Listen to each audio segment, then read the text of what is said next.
Selamat malam, salam sejahtera bagi kita semua. Pada kesempatan kali ini, saya Renaldo ingin menyampaikan hasil analisis saya terhadap report SR tahun 2019 dan tahun 2020 di berbagai sektor. Pada analisis ini, saya akan berfokus pada jumlah penurunan SDM terhadap laba bersih perusahaan. Oke, untuk latar belakangnya, mengapa saya mengambil topik ini? Karena pada tahun 2019 hingga saat ini terdapat fenomena yang menarik, yaitu COVID-19. Dengan munculnya COVID-19, pemerintah Indonesia mulai menegaskan bahwa masyarakat dihimbau untuk tidak melakukan aktivitas di luar rumah, dengan tujuan untuk menghindari meningkatnya penyebaran virus COVID-19. Akibatnya, eh, pemerintah kita menerapkan kebijakan yang bernama PSBB atau pembatasan sosial berskala besar. Namun kebijakan yang diambil ini tentu berdampak secara langsung terhadap perekonomian masyarakat kita, di mana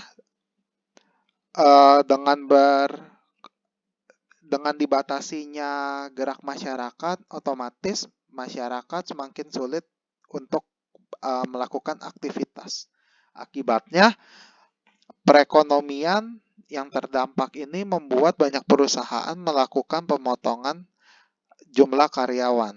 Nah, berdasarkan fenomena ini, saya ingin menganalisis apakah ada pengaruh dari pengurangan karyawan terhadap laba bersih perusahaan.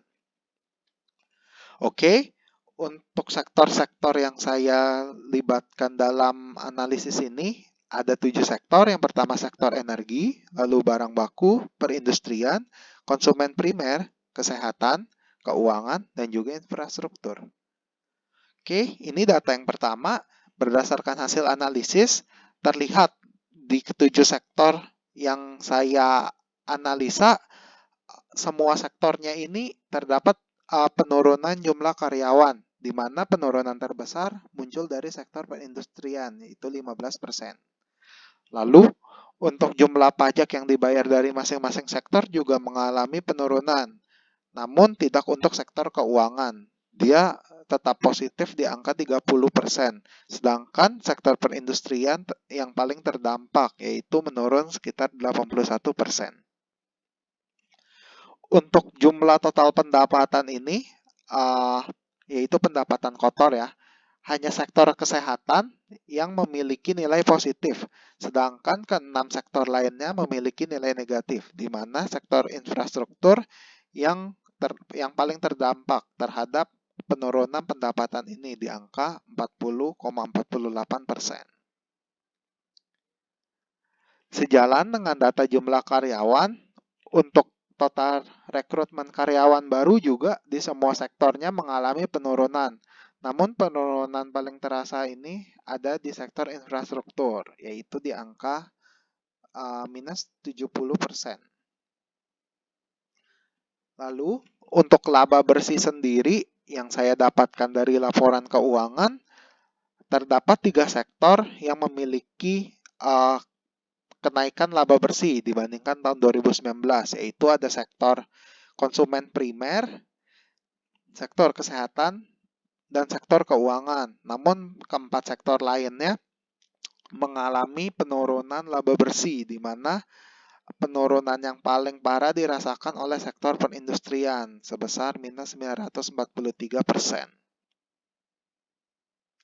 Oke, berdasarkan data-data yang sudah saya sajikan, ini saya gabungkan data-datanya.